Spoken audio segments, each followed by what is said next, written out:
podcast. We are officially live here on the Book of Faces. Steve Ploetz has joined me again. It is great to have you here, Steve. And market volatility today, something to discuss. Yes. For sure. Talk about potentially pulling the trigger on the stock market, something I know I made moves earlier this week. And also, do I really need to pay 6% to sell my house? So we see the Dow was down over 1,000 points again today. Yes. You know, in your mind, what's the first thing that goes through your mind when you see, okay, Dow's down 1,000 points? It was down 1,000 points earlier this week on a single day as well. Yes, and I think that it's twofold. One is I always tend to look at these as opportunities in terms of, is it something that you can get out of? Is it, hey.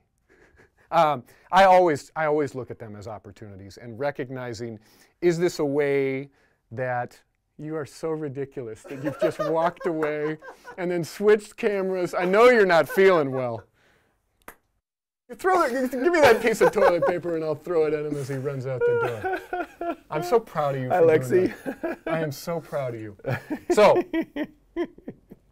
I just want to see what you would do. You are awesome. I tried to keep going, but recognizing the cameras were moving. So Dow's down 1,000. Dow's down 1,000.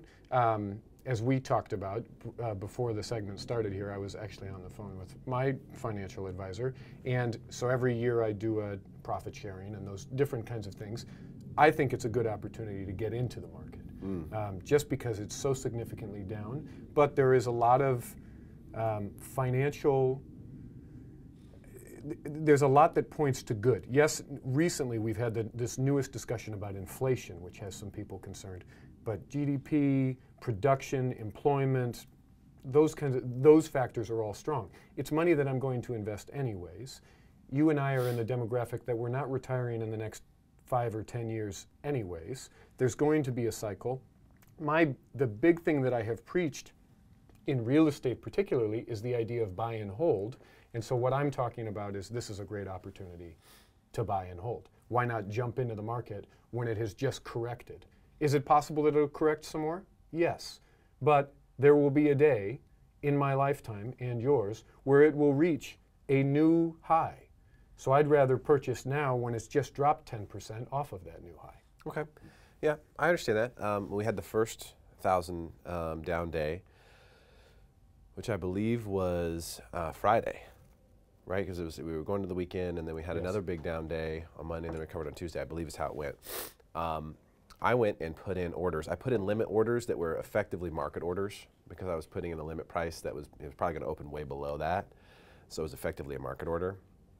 But yeah, I bought for my retirement account and for my daughter's trust account, and it worked out really well. Even down today, we're still up from those areas in the S&P. I buy the S&P, not the Dow. Right. And you and I aren't looking to make money in the next 2 weeks, 2 months.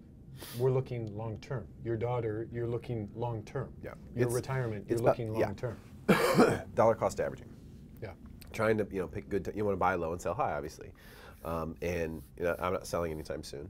Right. But I've definitely been on the sidelines for too much of the rally and looking for opportunities to get in there. So I think it is. I think it's definitely an opportunity. However, there's still probably some more. There's some more downside possible. Oh, absolutely. Yeah. Oh, absolutely. And I'm not pretending that it's not important to me to buy at the absolute bottom. It's important to me to jump into the market when, in my opinion, and I'm no expert, but in my opinion, when it's favorable. Right now, it's favorable.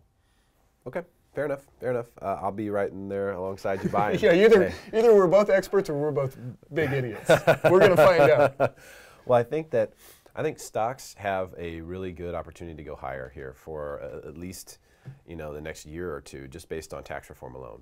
So if you look at the corporate tax cuts and the Trump tax plan and what that has done is just made it's basically cut taxes for corporations in a tremendous way. And corporations don't just include big corporations. Obviously, it does include them, but it's not just them. It's also like someone like me who has an S corporation, or someone like you who might be. I'm an S corp as well. An S corp. Okay, so so we both get those same benefits. Right. So it's not just big corporations, but because those big corporations do get tax benefits as a result of the new tax plan, and that's going to last for 10 years. Right. I think that gives the market a little bit of extra leg room. Now, what we've seen is we've seen interest rates go up a little bit. That's been the problem. Typically, interest rates are a little bit more of the tail that's wagged by the stock market dog. Right. And that has flip-flopped here recently. Interest rates have gone up because of what's going on in other climates, not really because of what's happening in the stock market, but that has also fueled it now. But that didn't start happening in the stock market until you started seeing bonds and coupon rates go higher.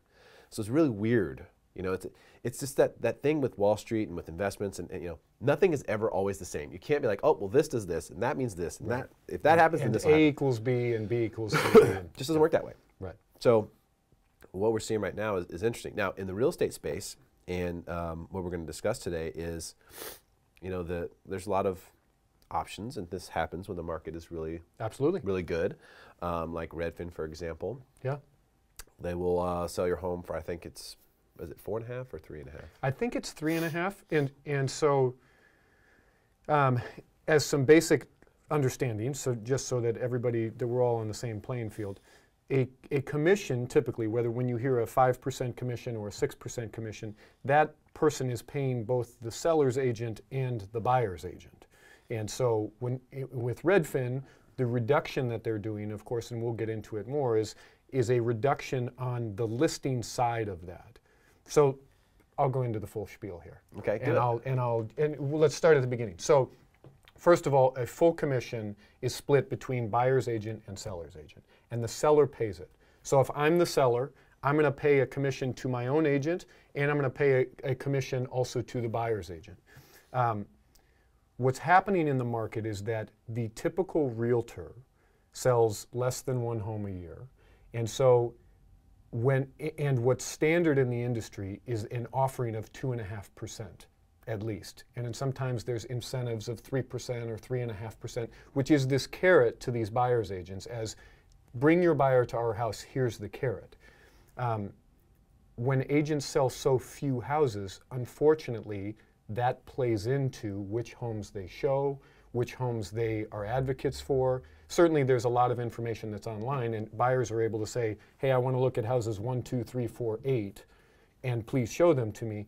But you, as a buyer, you've still hired somebody to be your representative and get their opinions on some things. And as much as I wish that an agent would always say, this is the best house, whether it's paying them $1 or $100,000, the money will play into it. So then inevitably what happens, the Redfin model as we're talking about here, what inevitably happens is that the seller pays their own agent less than they pay the buyer's agent.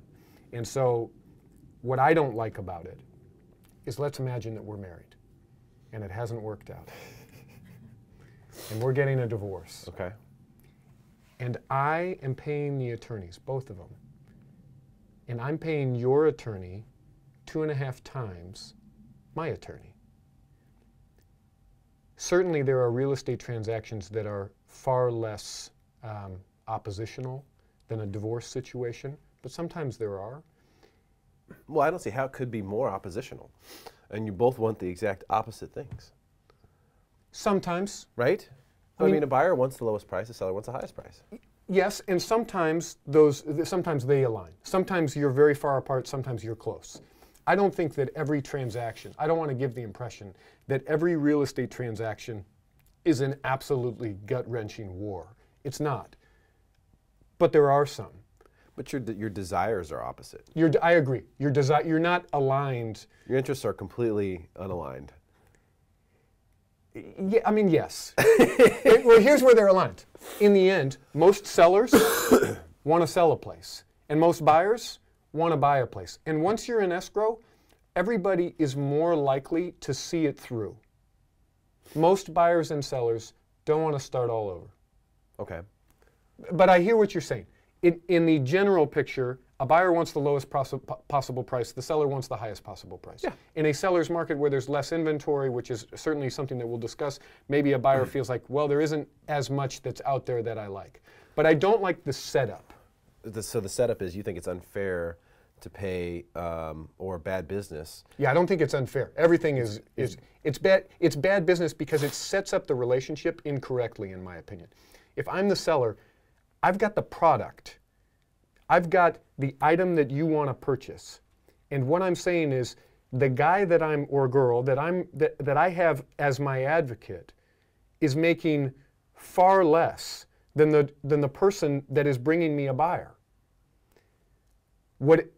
Here's what, in my opinion, I think happens. How is that a bad thing?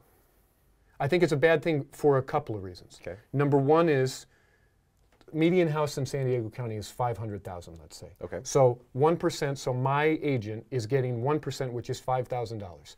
That's real money. The problem is agent isn't getting $5,000. I keep pointing like the agent's standing over my shoulder. I guess that's what agents do. Who is this freaking guy? Who is it? The agent isn't getting that 1%. Their broker is getting that 1%. And so the broker takes $5,000, and then an agent has a split with them. And let's just say that the broker takes a 10% cut in all the different models. There's a franchise fee, there's all these different things. And we can talk about the different models that there are with different companies. Redfin's a little bit different in that some of the people are salaried. So now an agent's got $4,500. The problem is that the agent isn't incentivized to sell my home quickly, in my opinion. What they're incentivized to do is get more clients. They're incentivized to use my house as leverage to pick up more buyers, to pick up more sellers. And what I don't... As a loss leader, almost. Like that listing becomes a loss leader to them, where it's like, okay, well, whether I sell this one or not doesn't really matter. What matters is, can I leverage it to do more? Absolutely. I would say that most agents, there's a term which is discount brokerages, and I think that can bring a negative connotation. It's a different model. And so it's important to know the advantages and the disadvantages. But I think the biggest downside, in my opinion, is they need to work in quantity, they being discount brokers. In order to make a living, you gotta create a systematized McDonald's. That if I walk into Redfin in New Hampshire, or I walk into Redfin in San Jose, or I walk into Redfin in Austin, Texas, that it's McDonald's. That I know what I'm getting and I know what to expect. And my thing is, I'm like everybody else in the world, which is I think that my house is the best house in my neighborhood. And so if I'm going to sell my house, I don't want to list it with McDonald's.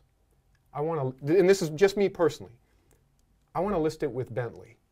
I want to list it with Fleming's and Ruth's Chris. I want to list it, I want to get a product out there that I can stand behind and say, I've done everything I possibly can do to get the absolute best price possible. And as a homeowner, I would say what you need to do is that you need to weigh the costs. If Redfin is charging 3.5%, let's just say, 2.5% is being offered to the buyer's agent and they're taking 1%, and Steve Ploetz is charging 6%, there's a 2.5% difference. So if Steve Ploetz isn't doing anything except the same service, and I'm getting the same price, they're losing money with me. I need to show 2.5%, the difference there, of value. And more than just service, picking up my phone and responding to people, I need to get you a 2.5% higher price, or else it's a wash. Or else maybe you feel like the headache of dealing with a quote-unquote discount broker is worth it. So I think there's several pieces to it in that sense. Yeah. Well, there's definitely multiple things to consider. I think a lot of people do see the cost element and they think kind of, well, it's going to be the same. The house is going to go on the MLS. It's going to be, on the web. That's all that really matters. That's where the buyers are going to come from. Right. And it's true that a lot of people see homes online. There's so much information that's readily available online. No question. The thing that I don't think people see or understand, because by the way, there is someone out there running around who will do it for even less than 3.5%. Absolutely.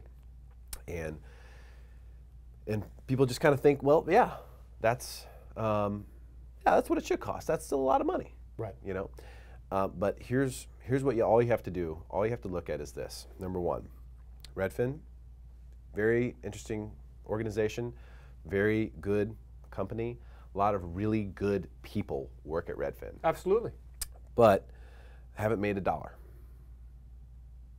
As, No as a profit. company. Yeah. No profit. Yeah. Let me put it that way. Now, But, they have plenty of revenue. Yeah. No profit. Right. So when does something change? Something's got to give. They're publicly traded now. When you look at most discount brokerages, most of them close doors. Like they just don't survive. When you think about, so I entered the industry in 2005. That was a similar market, a seller's market, high prices. We had iPay1. They're now the staple. They were the iPay1 center where the Lakers played. iPay1 is out of business. There was Help You Sell. I don't know if they're out of business or not, but they certainly don't have the market share that they had in the past. There was a lot of these discount brokerages. And when you think about the traditional brokerages, the Century 21s, Coldwell Bankers, Remaxes, Prudential that became Berkshire Hathaway, they're still here in high markets and low markets. And so to interrupt your train of thought, which I'm really good at. I know. I would say, you got to just jump in if you want to interrupt me. Good luck. I would say if these companies, if the discount brokerages were truly offering everything the same at a discounted price, if a steak was $60 at some place and I could get the same exact steak for $30 elsewhere, the $60 company would go out of business. Not the other way around. Not the other way around. If literally the service was exactly the same, and people would say, well, hell, I can save 2.5%.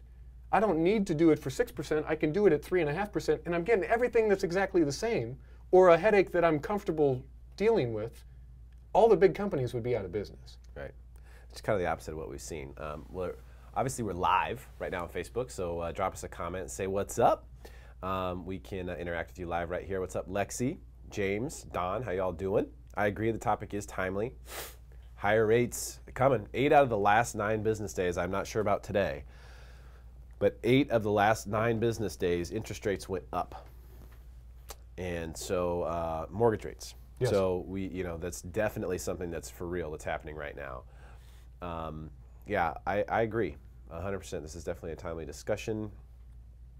Luxury buyers will have less to buy. Yeah, I mean, it's hard to say. I mean, the luxury buyers, you never really know. Sometimes those guys have their money in the stock market. Sometimes they have it in all sorts of weird shit, businesses, and right. like you never know where the luxury buyers have their money buried. But a lot of times it's in stuff that you wouldn't expect, and rarely is it in the stock market. If it's in the stock market, it's usually with a hedge fund or hedge fund manager, and typically, if that's the case, they're doing all sorts of things besides just buying the S&P like you and me. Well, and just so you know, I've had a couple of clients too reach out to me in the last week that have said, hey, we're getting ready to list our home with the stock market correction. Does that work in our favor? Which is, are buyers now looking for something more tangible if they've just lost 10% of their portfolio? Possibly. Is it possible? And I mean, I don't have the answer on that. I think long-term markets tend to be similar in the way that they respond. But short-term, there is always this gut reaction. In the same way that a jump in interest rates, in my opinion, what happens is buyers kind of have let's see what happens, and then a week later they get comfortable again with the new market or whatever it is, and then they're back in. But there's always the initial pullback, whether it's stock market or interest rates or the real estate market as a whole. A little bit of fear, basically, is what comes up. So if I can try to go back to my original train of thought before Steve interrupted me. Let's do okay. Question from Don. What's up, Don? He says, what specifically do you do to warrant 2.5% more? I agree with you, by the way. Just put some teeth in your premise. So, and I think that is where I was headed. Was what is the value? And so first and foremost, when you look at just the fact that most of these companies do go out of business. Mm-hmm. So the discount brokerages, we're calling it that. Right. I don't want it to have a negative connotation, but it kind of does. And I hate calling Redfin a discount brokerage because I do believe in their technology is really amazing. I think it's a great company. But the bottom line is that when you become a discount player in this game, it becomes more about quantity than quality. Right. It has to. In fact, I know some guys who started a discount brokerage up in San Francisco area. Yeah. And they are trying to expand down here and stuff like that. And I've talked to them at length about marketing. They want me to do their marketing. And they're like, yeah, it's in our business, we need volume. We need tons Right. of transactions. We have to build it into a huge business or it doesn't make sense. Right. You can't make money. So that's where I think the value is the difference between, and Steve's mentioned it as it's like the headache of dealing with a discount broker, meaning that, okay, well, your number on a chalkboard, you know, like, and that's all that you can possibly be, because there's no way that they can take that small amount of money and stretch it out to, you know, a great human being service throughout the whole process. It's just really, really difficult to try to pull that off. There are a lot of things that are involved in, you know, the sale of a home that cost money. Right. There's risk involved. Right. Not all deals close. In fact, I think it was over 30% of listings in general that went on the market expired without being sold. Right. Now that's just the first time. Some of them will be relisted and then sell. Right. But it was, I think it was even high 30% in San Diego County went expired without selling. Right. So that means photos, marketing dollars, a lot of stuff's been spent by the agent with no money returned, and they have to go back to square one. So that's the thing you don't see, and that's the thing that churns away at the discount model, is the ones that don't work. Right. If they all sold perfectly, absolutely, then those discount models would work and make sense. But because you have that 20 to 40% that don't go perfectly and sell the first time and all that stuff, where you have to redo things, remarket, retake photos or whatever, or maybe even change things to the home, like, hey, it didn't sell, the seller has to get this price, or we got to do something different.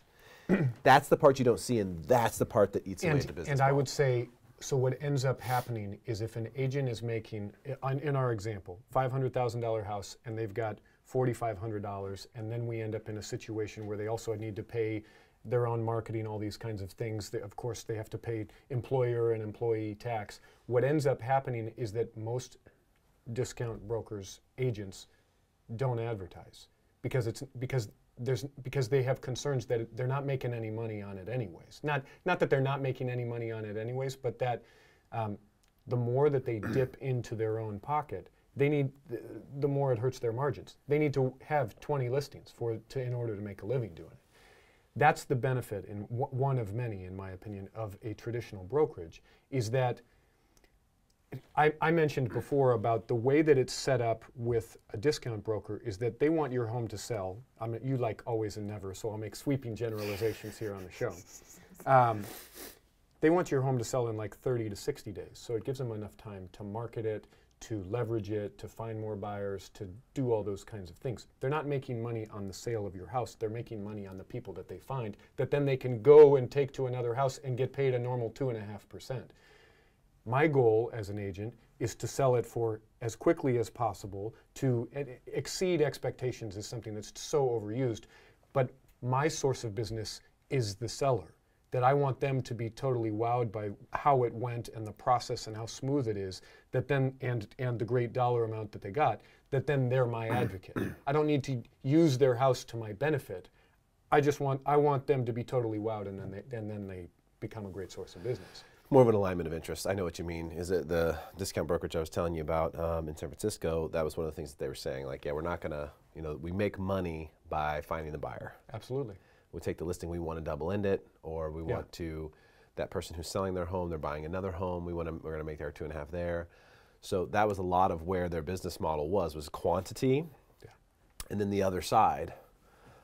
So if that's where your profit is, and we know that without question, compensation drives behavior, I mean, it just does, especially in business, then where is their attention?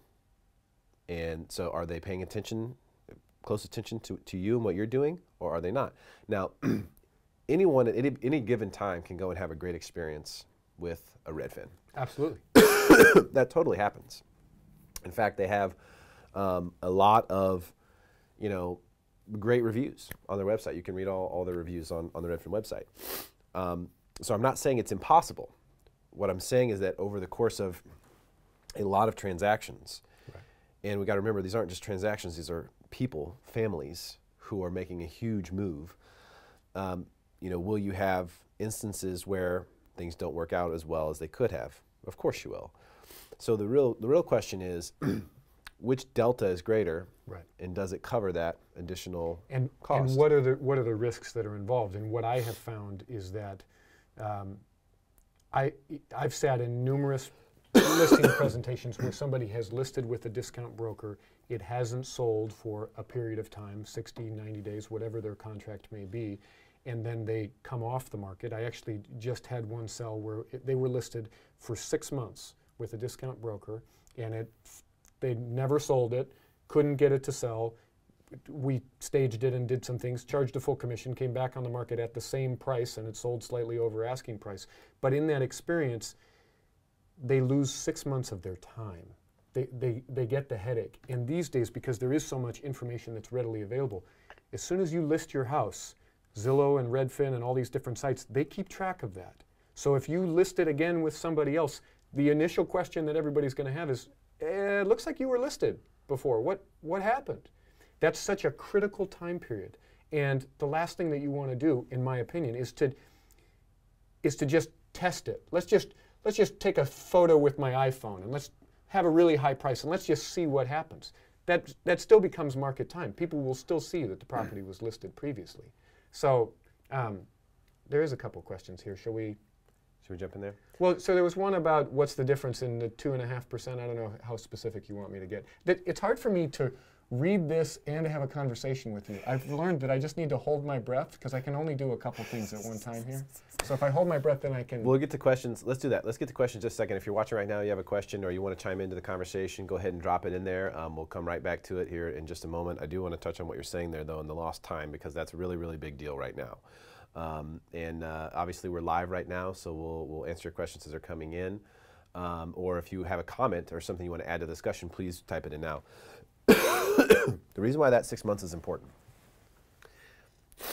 A year ago, there was a certain situation, I won't go into details, but someone tried to list their home with somebody, it didn't work out, and then they listed it about a year later, and it sold really quick, and it sold for a much higher price because the market went up. Right. So they kind of got lucky, and I was able to help them mentally through that by saying, hey, listen, it was just a serendipity. It was, hey, it was great. You got an extra $30,000. When you say they, you mean the seller or yeah. the agent? You got an extra $30,000. You did have a headache. It didn't go the way you wanted it to, but look, you made an extra $2,500 a month to wait. Congratulations. Yeah. So I think you got paid sufficiently for waiting. Yeah. Now, what if the home had sold for $100,000 less?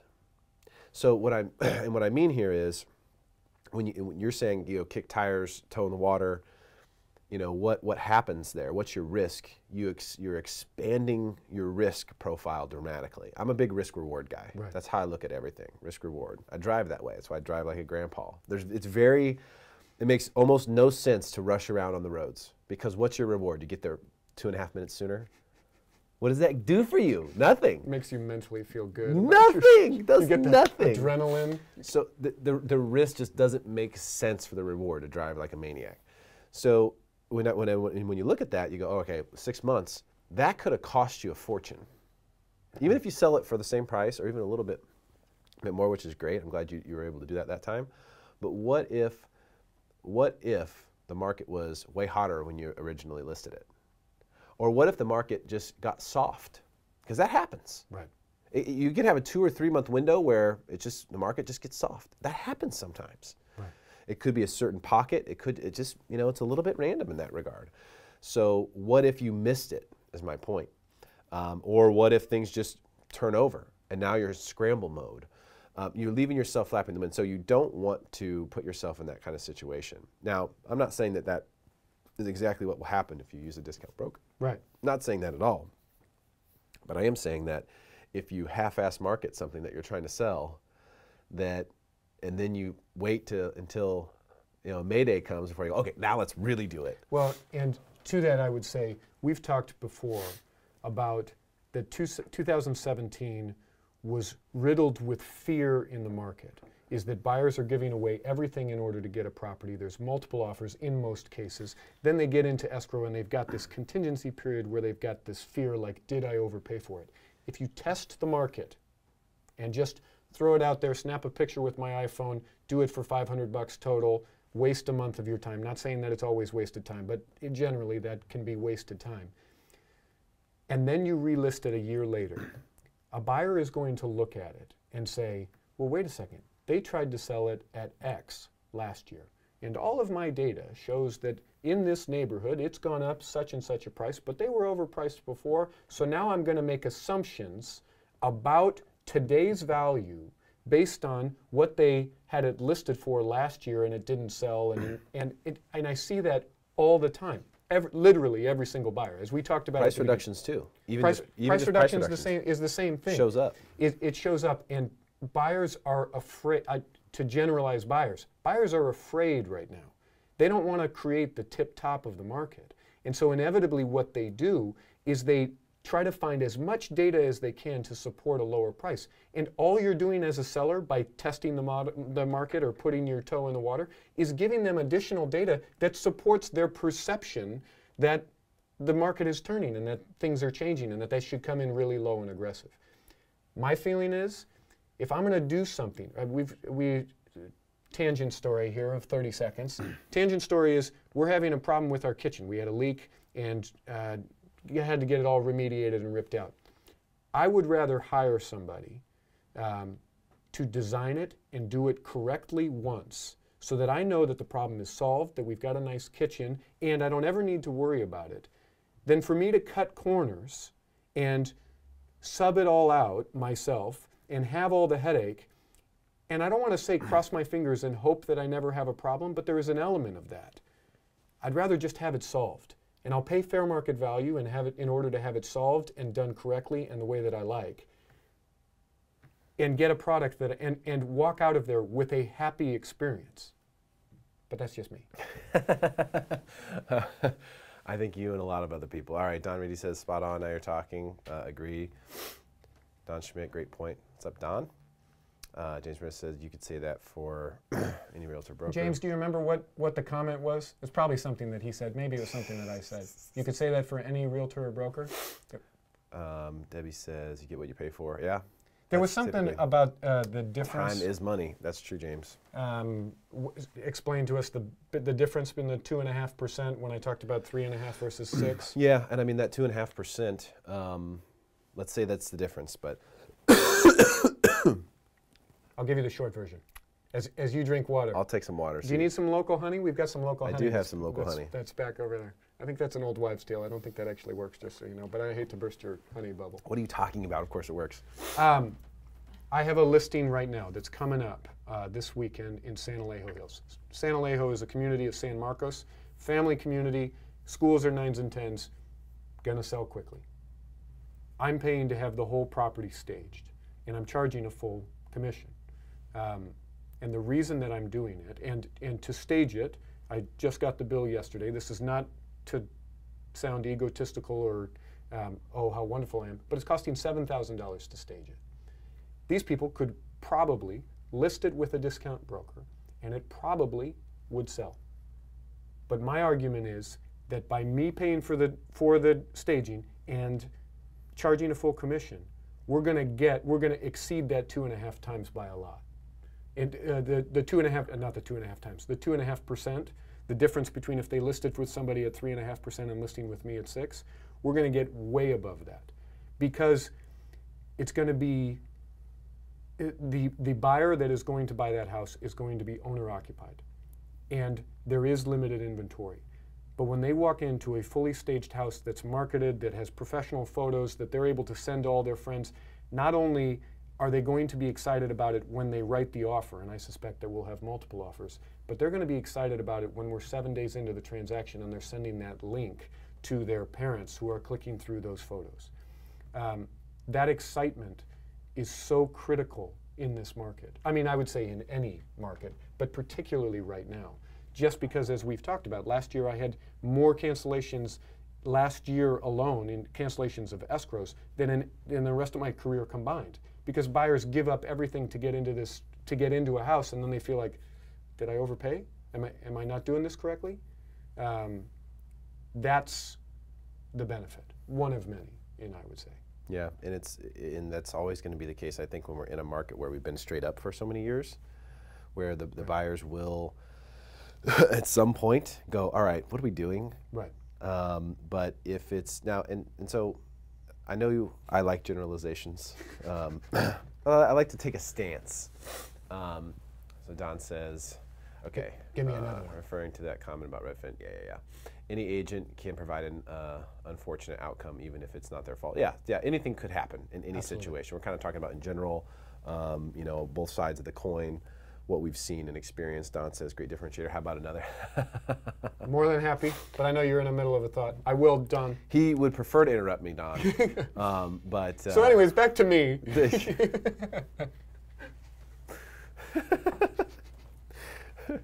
James says, does Redfin stage? That's a good question. That is a good question, and I can't speak intelligently about Redfin and their model, but the short version of what I know of their model is it's not, they have multiple people that are involved. And so the person that you list with, you're going to be speaking with a different person once the property is listed, once the property goes into escrow, doing paperwork. These are all going to be different people. And most of the people within Redfin are salaried. That commission goes to the Redfin Corporation or whoever. This is not gospel. This is, I'm an agent, not an expert on Redfin. However, what I don't like about it as an experience is that it creates a situation where I'm selling my home with you, but now all of a sudden I'm speaking with somebody else who's doing the negotiations and speaking with somebody else about going through paperwork and speaking with somebody else about preparations for moving. I like the idea that, back to my kitchen, if there's a problem, I got one person to call. If he's having a problem with one of his subs, I don't need to call out his subs. I can call him and say, Joe, what's the deal? I want this solved. That's the benefit. And again, different model. You work with Joe the plumber as well? His name actually isn't Joe. But Joe's a good name to use, especially for a contractor. Just through that guy. Yeah, the same guy. These guys. So yeah, I don't remember my original thought. Yeah, call the mill. It's corporate.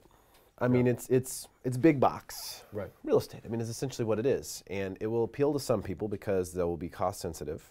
It will work out. I think the biggest disadvantage I see as a consumer, home seller, home buyer to working with a Redfin is that although they do publish all their reviews, your review doesn't have a lot of weight because they're getting thousands of reviews a day.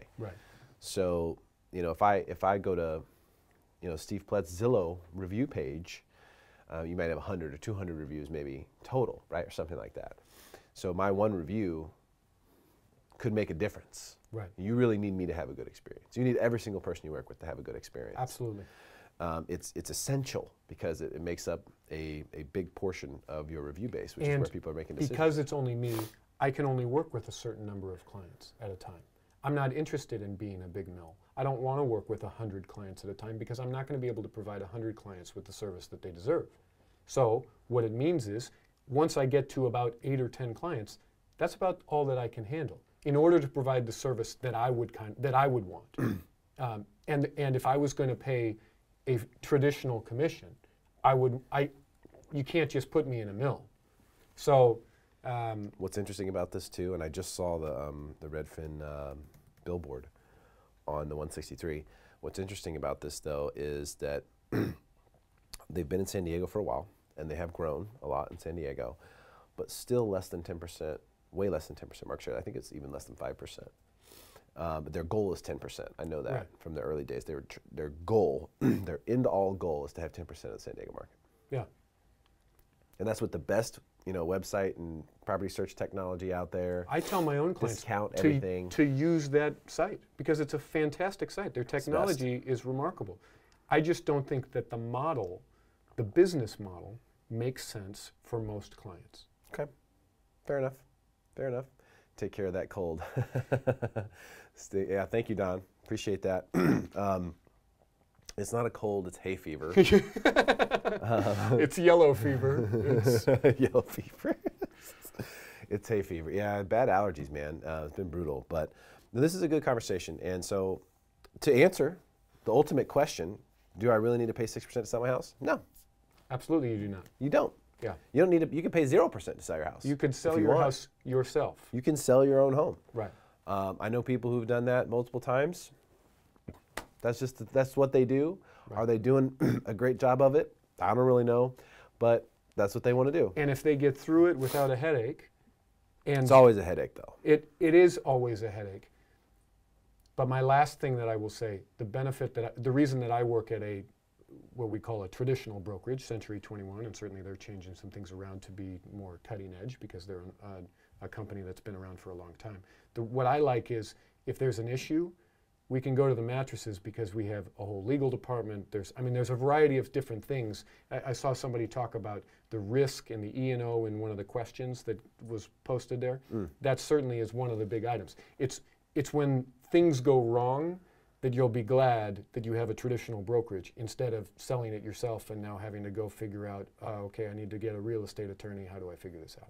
Yeah, FSBOs have kind of gone away. There's a couple of them lingering around out there. Usually it's because someone is at that break-even point where they can't hire an agent. Or there's the perception that they can't. Or there's the perception that they wouldn't be able to do it and make it work. Right. And that's what forces them into the FSBO space. But we're not seeing that a ton. I think it's really the discount brokers, which always sort of thrive and try to come up in a good market. Yeah. Hey, these houses are selling themselves. Why would you let's pay someone else? So it's definitely a prevalent thing right now, and I think a timely discussion. But as I said, Redfin's specific goal was 10% market share. So that tells you you can have the best technology, Right. great website, you can have discount prices on both sides, Right. cash back and all that stuff, and your goal is just to get to 10%. So is it true that that's what people really want? Is what you're offering what people really want or not? That's the question. You can't assume. Right. As a company, I'll tell you this right now, make me the CEO of Redfin and watch what I can do with that place in 2 years. 2 years, watch what I can do. Because what's there, what's possible, Oh, absolutely. is incredible. But if you